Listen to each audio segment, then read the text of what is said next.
Once upon a time a poor woodman and his wife lived in a tiny hut close to the orchard of a rich man, so close that the branches of a pear tree hung right down over their yard.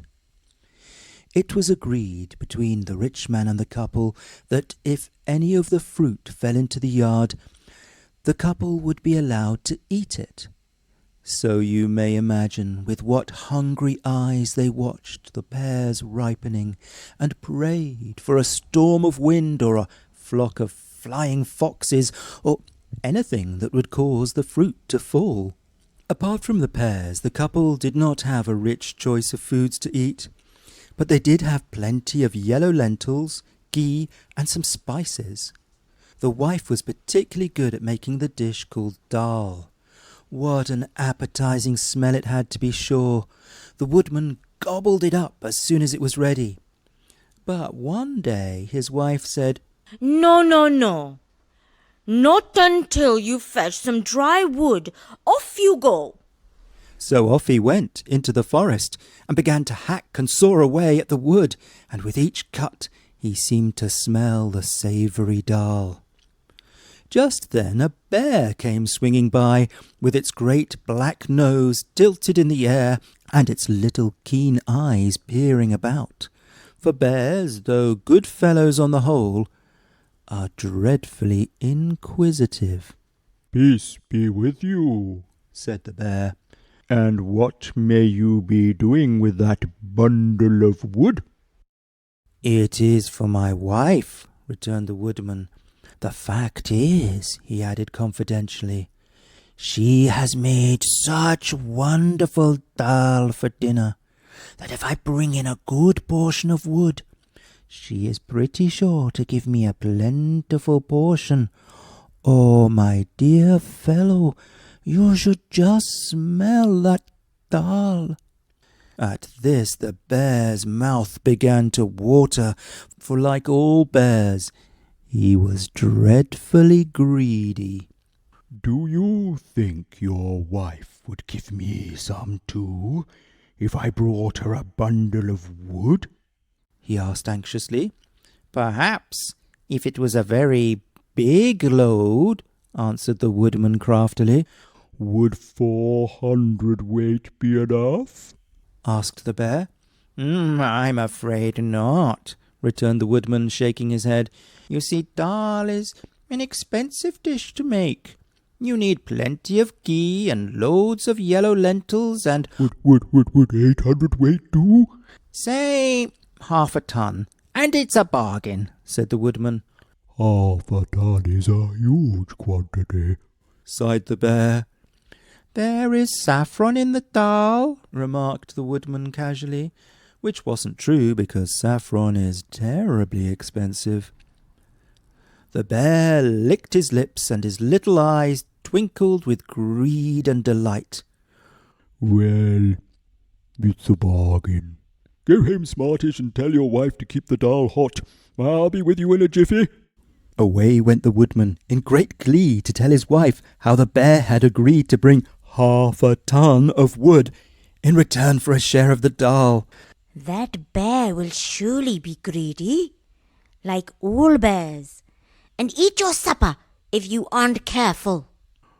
At this the woodman became quite pale. "In that case, we had better begin now and have a fair start."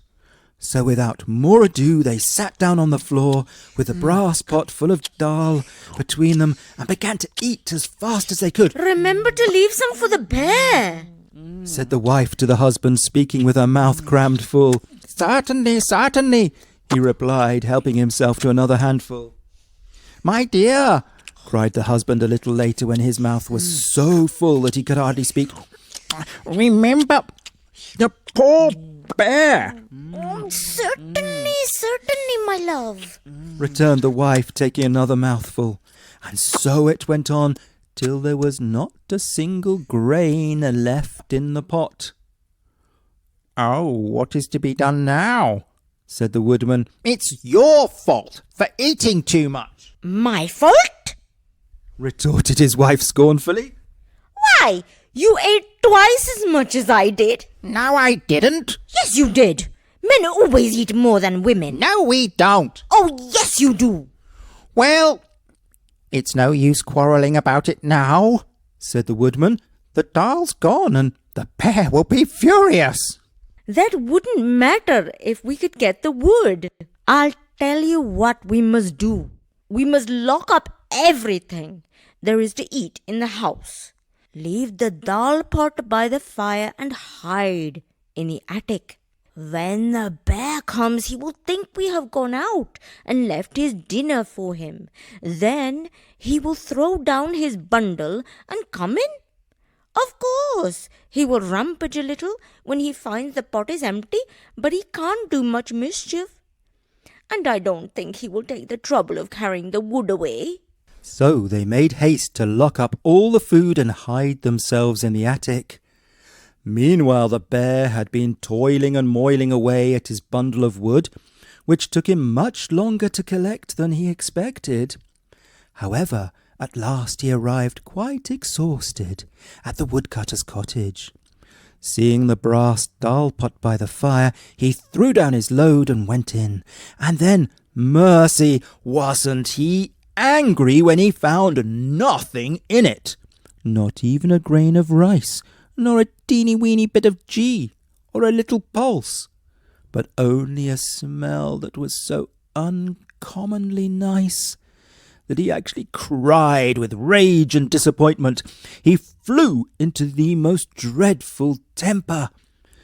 But though he turned the house topsy-turvy, he could not find a morsel of food. Finally he declared that he would take the wood away, but as the crafty wife had imagined, when it came to the task, he did not care, even for the sake of revenge, to carry such a heavy load.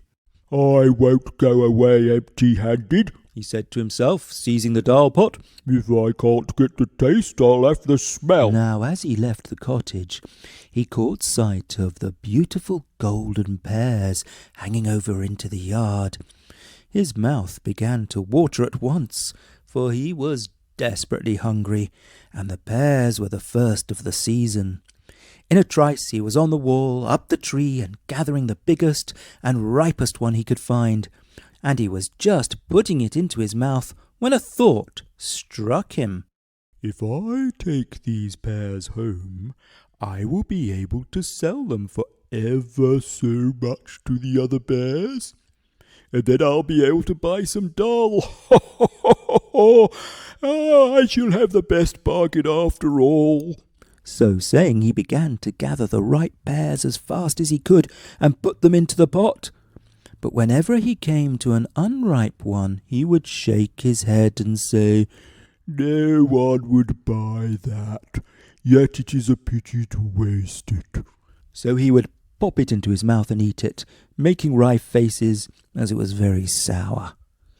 Now all this time the woodman's wife had been watching the bear through a crack and holding her breath for fear of discovery.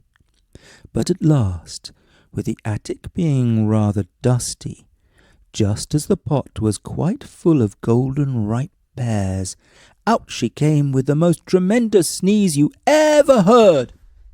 Achoo! So the bear, thinking someone had fired a gun at him, dropped the pot in the cottage yard and fled into the forest as fast as his legs would carry him.